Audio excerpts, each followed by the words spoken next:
Bismillahirrahmanirrahim. Assalamualaikum warahmatullahi wabarakatuh. Perkenalkan, saya adalah Septri SSI IPD yang mengajar di Departemen Kesehatan Rekreasi Fakultas Ilmu Keluargaan Universitas Negeri Padang. Pada kesempatan ini saya mengajar di mata kuliah karate, yaitu di dua jurusan. Yang pertama adalah Departemen Kesehatan Rekreasi serta di Departemen Kepelatihan. Dan saya mengajar pada kesempatan ini adalah tentang pertama temuan, yang kedua itu adalah tentang asal-usul karate, setelah itu adalah etika, setelah itu adalah baru tentang teknik dasar karate.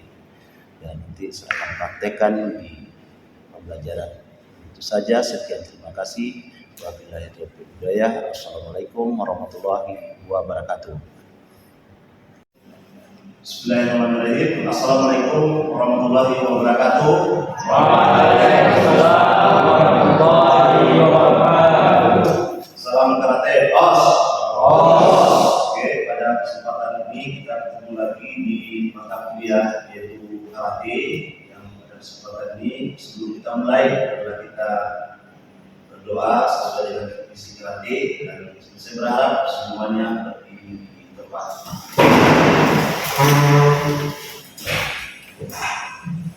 Sebelum kita mulai kuliah pada hari ini, kita berdoa menurut agama dan kepercayaan kita masing-masing. Berdoa baik.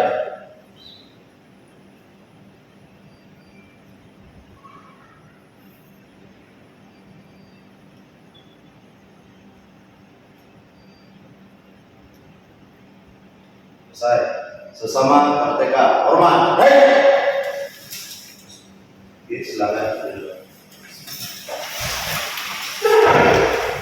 Oke, sebelum kita mulai dalam materi mulai pada hari ini, sebelum menjelaskan, yang pertama adalah tentang asal-usul karate, yang kedua adalah tentang teknik karate. Setelah itu baru kita masuk ke kata dasar, yaitu kata satu maupun kata dua penjelasan.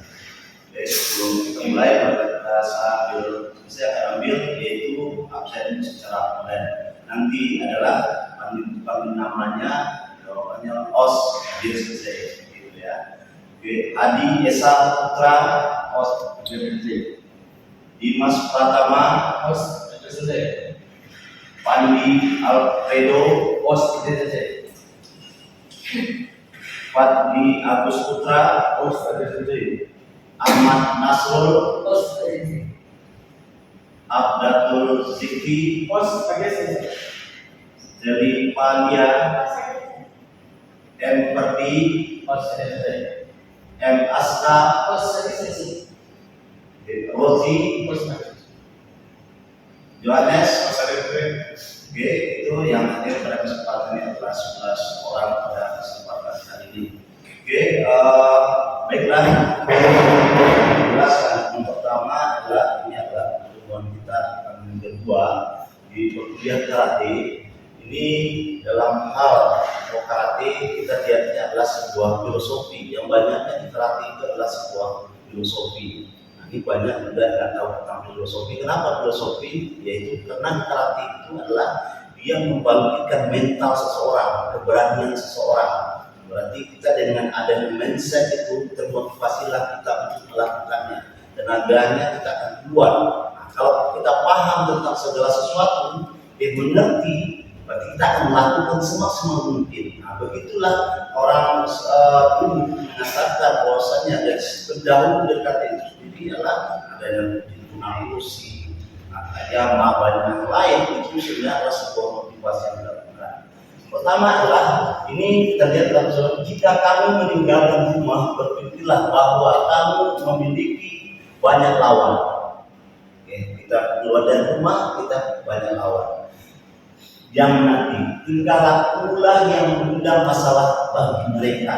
Oke, kalau dalam hidup kita berpikir, oh saya tidak salah, kan kelihatan kesalahannya. Tapi dengan gaya kita bisa mengundang seseorang untuk kita membuat sebuah masalah. Artinya apa yang dituntut di situ adalah yang dituntut Allah kita keberanian kita, safety kita, bila kita diminta kemampuan itu semua, maka itulah gunanya kita belajar karate. Yang kedua adalah karate merupakan alat membantu dalam keadilan.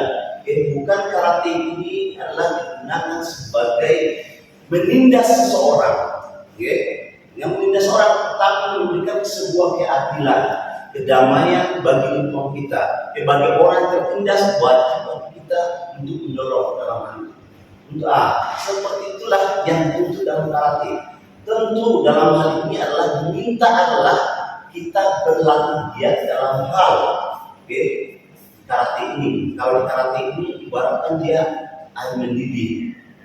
Kalau semakin dia dipanaskan, dia semakin panas, dia semakin bagus. Tapi kalau udah dingin dia dingin. Tapi kalau kita nggak latihan dia nggak bagus lagi. Maka kita tentu adalah kita siap dalam segala hal, yaitu artinya kita harus siap untuk latihan setiap hari. Berpikirlah bahwa tangan kakimu adalah pedang. Pedang, dan semua gerakan yang dilakukan karate itu adalah semuanya adalah senjata.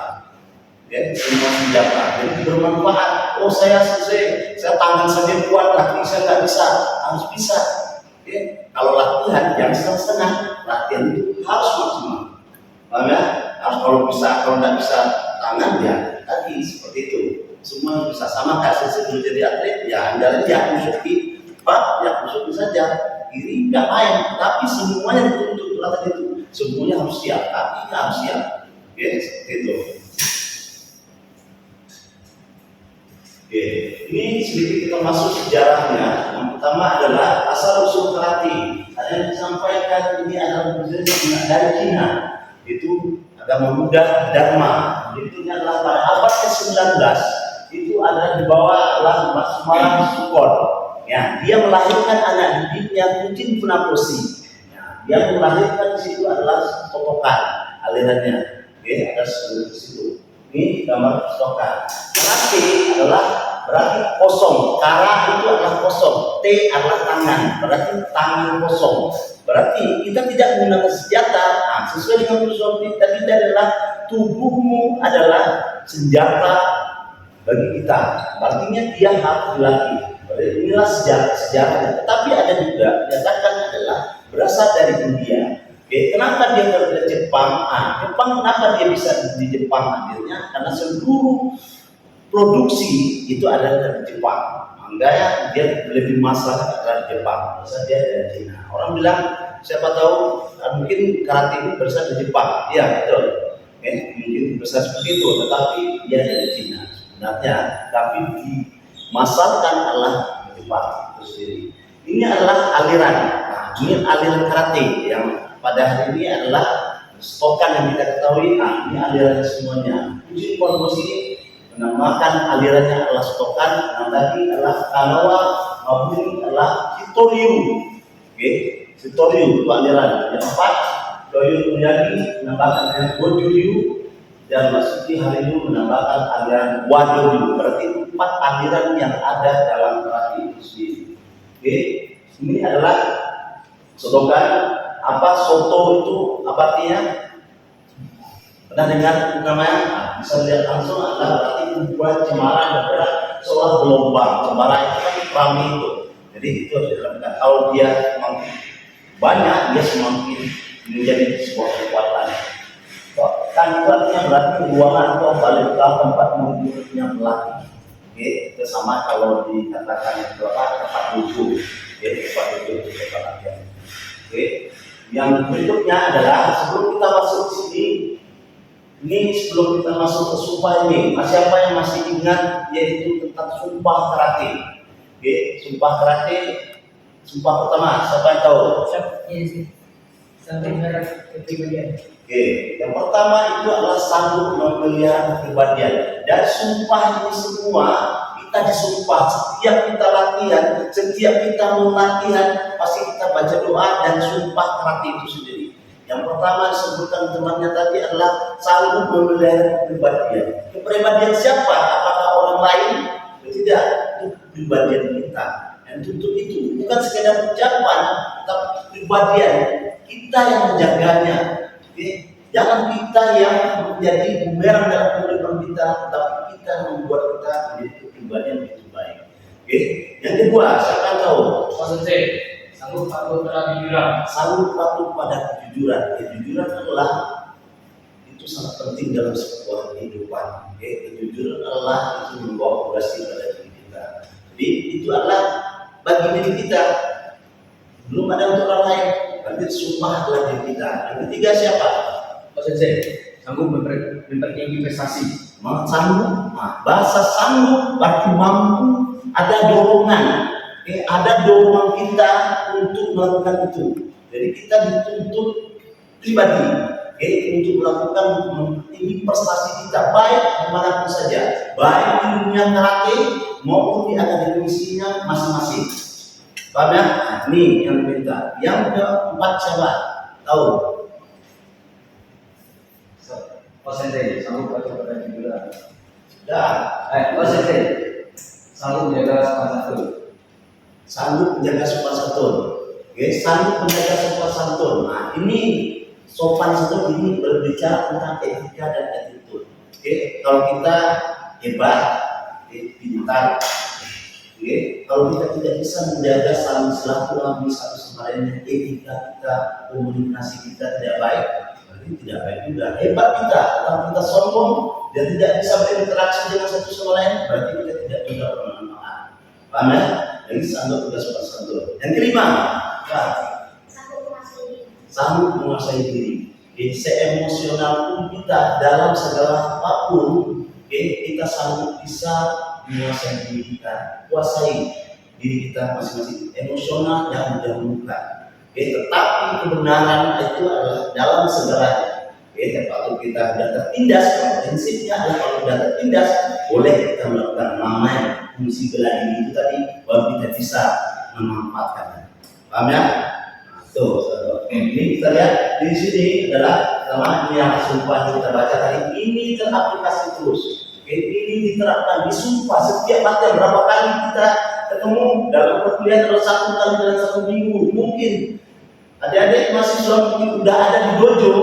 Mungkin semenjak kita latihan itu selalu baca sumpah. Disumpah bukan sekedar bacaan, tapi perlu dihayati. Karena perlu kita hayati bahwa itu yang dilakukan. Ini adalah sejarah karate. Ini di Indonesia, ini dari Jepang, di bawah Indonesia itu adalah mahasiswa yang kuliah di Jepang. Kuliah di Jepang, akhirnya dia pulang, itu ada yang nama Sabet Musin yang membawa namanya Kunkai. Yang kedua, Yanto, ini adalah Wanto Yuju, Yanto Rasani yang membawa Langkari. Yang ketiga, Bau Adil Sumo, itu adalah membawa Ikadu. Jadi ini adalah seorang kuliah di Jepang, akhirnya membawa berkembang di Indonesia, membentuk namanya Koki. Persatuan Olahraga Karate Polki, tetapi sekarang sudah berubah menjadi Federasi Olahraga Karate. Berikutnya teknik dalam karate. Jadi teknik dalam karate adalah yang pertama adalah kihon atau teknik dasar. Yang kedua kata adalah sebuah jurus yang dilakukan, yaitu adalah mite adalah petarung. Dalam teknik dalam pertandingan ada 2 yang digunakan adalah kata dan komite yang pertandingan. Nah ini adalah teknik kuda-kuda. Ini sudah lihat gambarnya ada di sini. Ini adalah gambar Zen Kudachi. Kita belajar sedikit kuda-kuda. Kenapa kita fondasinya kepada kuda-kuda? Ini ibaratkan rumah. Fondasi kita ibaratkan rumah. Kalau fondasi nggak kuat, berarti atasnya juga tidak akan kuat. Nah, ini yang perlu kita pahami perbedaannya. Ini sudah saya lihatkan adalah Zen Kudachi. Siapa yang bisa melakukan Zen Kudachi? Coba praktekkan. Madam, sudah. Siap. Siap. Aduh, sekas, tidak marah. Coba. Kita berarti diam dulu. Zen Kudachi sudah betul atau benar di sini. Di mana tenaga? Perhatikan dari Zen Kudachi yang digunakan ini sudah benar. Ini sudah benar. Pertanyaannya adalah berapa persen tenaga kita? Nah, sampai 40%, 60%. Nah, ini kenapa orang lelah dalam melakukan gerakan tersebut? Sudah sekian emas melakukan ini, capek. Karena pengaturan tenaga nggak ada. Kalau sini di setengah. Dia bisa seimbang kekuatannya di sini. Kekuatannya ada. Berarti ini adalah dia lurusnya ke depan. Kebanyakan yang melakukan, ya ini beda dengan kuda-kuda. Kalau dia kayak gini, berarti dia berbeda kuda-kuda. Nanti itu ada akan jelaskan. Nih, udah. Tetapi dia lurus. Masih ada yang lihat kayak gini ya. Masih. Kita latihan. Berarti ini yang benarnya. Ini adalah dapannya. Ini kudaci. Nanti kita akan coba. Berikutnya adalah pokok sudaci. Dia awalnya mencoba. Dia adalah sudoke. Aku udah percaya. Sudoke ya. Teknik. Tuh. Coba langsung. Masih di raba-raba ulang dari awal. Coba ulang. Nih.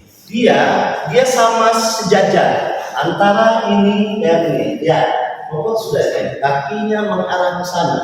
Kuda-kudanya adalah kaki belakangnya adalah 70% tenaga di sini, 30% tenaga tersebut. Ini masih dia di sini. Ini masih seperti itu. Ini apa namanya? Pokok sudaci. Ini adalah kuda-kuda pokok sudaci. Paham ya? Nanti kita akan coba semua. Silakan. Ini kuda-kuda sanjudaci. Bisa, siapa yang bisa mencoba yang seperti ini? Karena ini banyaknya adalah di Sochin gunakan ini. Kita belum masuk ke Sochin ini. Ini Neko Hasidachi. Kita masuk ke sini lagi. Ibadachi. Coba. Ibadachi. Ibadachi itu apa? Coba.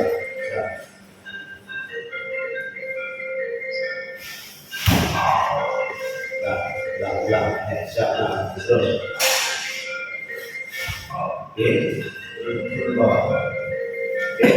Nih, mana yang betul? Betul nggak sesuai nggak dengan itu? Coba perhatikan. Dia dia tempat. Ini buka. Ini yang buka. Ini yang buka. Ini yang turun. Tenaganya perhatikan 50. Berarti pusatnya adalah di tengah. Paham ya? Itu ya. Paham? Setelah itu adalah Haikodachi. Haikodachi ini di mana posisinya ini? Kita berdiri awal. Paham ya? Kita berdiri awal. Di sini. Paham ya? Di sini adalah Haikodachi posisinya ini. Paham ya? Ini adalah posisi kita berdiri saat upacara, berdiri, kesiapannya di sini adalah ini adalah Haikodachi. Di mana itu? Menkata. Silakan. Di mana? Coba tunjukkan. Dikatakan mana? Coba ada di depannya sini, depan. Nah, coba.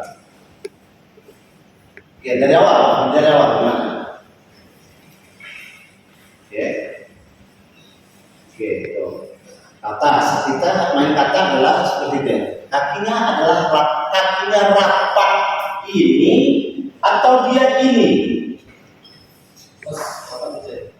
Di belakangnya rapat atau depannya rapat.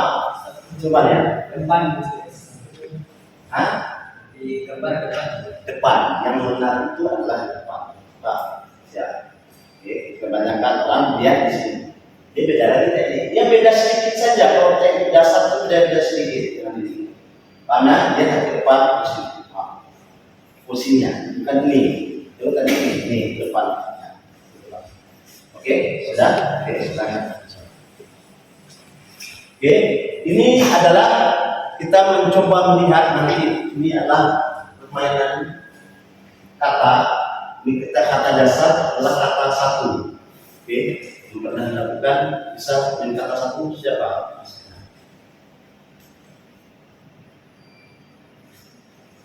Coba lihat dulu.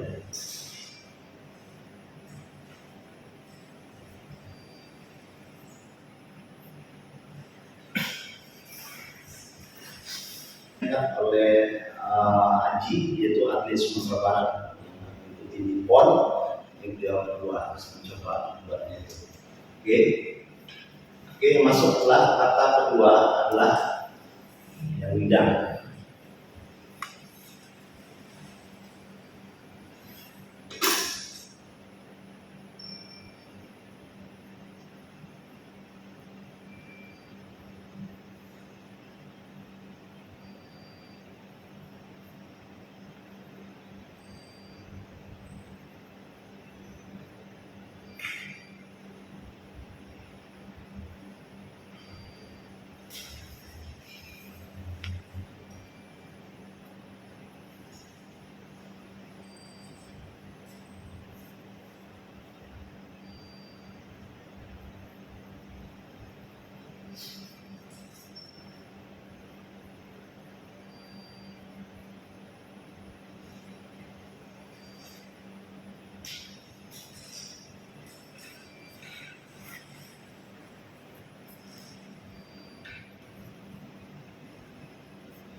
Oke, itu adalah yang dimainkan adalah kata dua.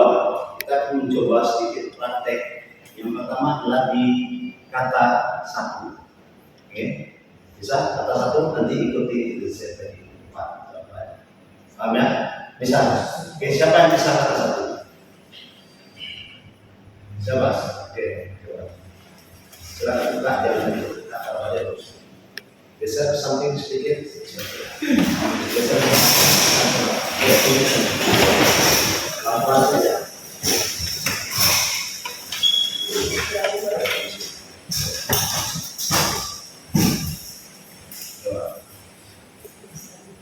Pelan-pelan ya, yang kondang.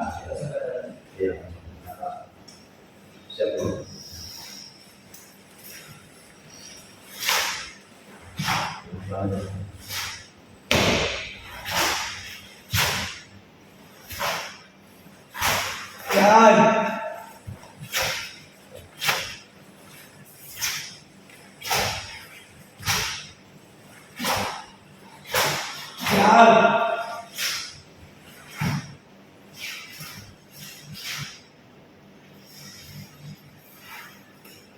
Oke, dari lihat video tadi dengan yang ini apa membedakan? Apa? Udah Berpindah kuda-kuda. Lagi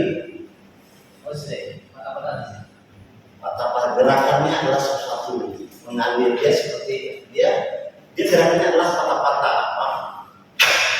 Jelas salah satu. Dia penghayat kata ini adalah mengaplikasikan gerakan. Mengaplikasikan gerakan supaya dia terinspirasi dari tenaganya itu sendiri. Nah, ini belum kelihatan. Kita coba ulang lagi. Nah, coba salah satu sudah. Satu, ambil. Oke. Oke, saya cobakan sedikit ke sini. Pindahan dari sana Pak. Oke, jelas sudah pindahnya. Oke. Mana tadian kita? Sudah jelas. Oke. Paham ya? Coba. Ulang kita. Salah satu Pak. Jelas. Coba.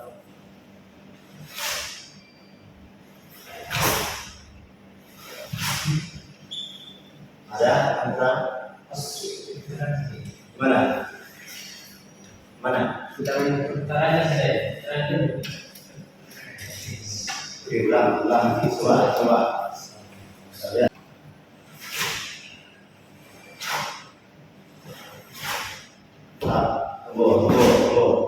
Dari berpindah di sini, dari sana, Pak, berapa derajat dia di sini?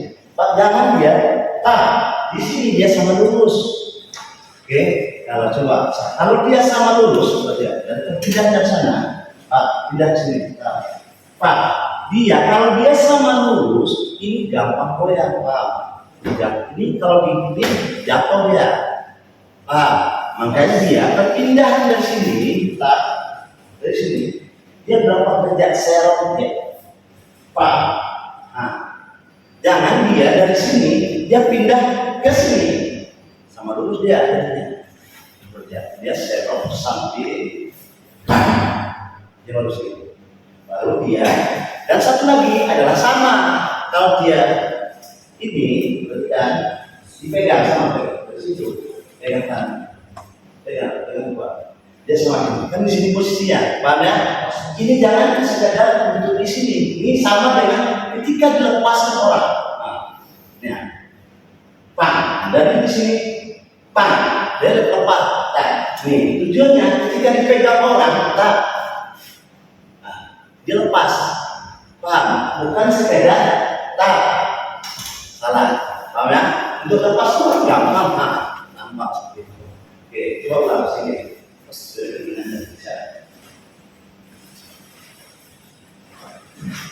Oke. Ya. Itu kan seluruh nih. Anda berpindah dari sini dia tetap mudah-mudahan dipakai tadi yang sampaikan tetap Zen sudah Ji, Tokot sudah Ji. Apa itu ibadah Ji 3 itu yang digunakan dalam kata satu yang sonda, paham ya? Ada ini saya melihat adalah semuanya telah bisa menghafal gerakan, tetapi kita bisa untuk memposisikan diri dalam hal kuda-kuda. Posisi letaknya berapa persen? Ini yang penilaiannya adalah dalam kata yang dinilai itu adalah posisi seperti itu. Kuda-kudanya di perpindahan satu sama lainnya. Ini yang akan dinilai. Saya berharap ini akan kita lakukan dalam pertemuan berikutnya. Dalam pertemuan berikutnya kita akan latih adalah bagaimana posisi kuda-kuda kita perpindahannya masing-masing. Semua orang punya tenaga yang kuat, tetapi bagaimana kita semuanya bisa mengatur tenaga itu di dunia. Kenapa kita mempunyai emosi yang kuat? Karena kita tidak bisa mengalihkan energi yang ada pada diri kita masing-masing. Dan saya berharap depan lebih giat untuk latihan, karena di karate ini membutuhkan adalah bagaimana posisi kita tetap menjadi yang terbaik dalam lingkungan kita. Dan karate itu ibaratkan air mendidih, dia selalu panas dalam arti bukan beringas, tetapi bagaimana kita bisa kontrol tenaga kita, potensi diri kita harus bisa menjaga secara keseluruhan. Dari situ ada pertanyaan dari mahasiswa semua dalam hal kuliah karate. Cukup, sudah paham? Paham? Nanti bisa diulang kembali di rumah dengan pertemuan berikutnya sudah paham tentang kata satu maupun dengan teknik dasar. Itu saja pertemuan kita kali ini. Sampai ketemu kita di minggu depan. Billahi taufiq wal hidayah. Assalamualaikum warahmatullahi wabarakatuh. Waalaikumsalam warahmatullahi wabarakatuh. Kita berdoa dan kita berdiri di tempat kita.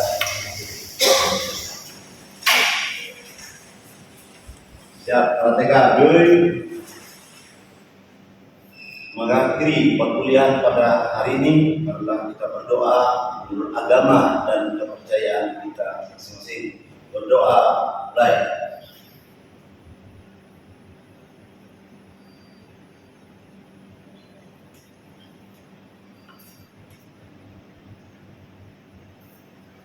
Selesai. Sesama karateka dan tempat latihan. Hormat. Oke, sampai di sini kita di depan. Oke,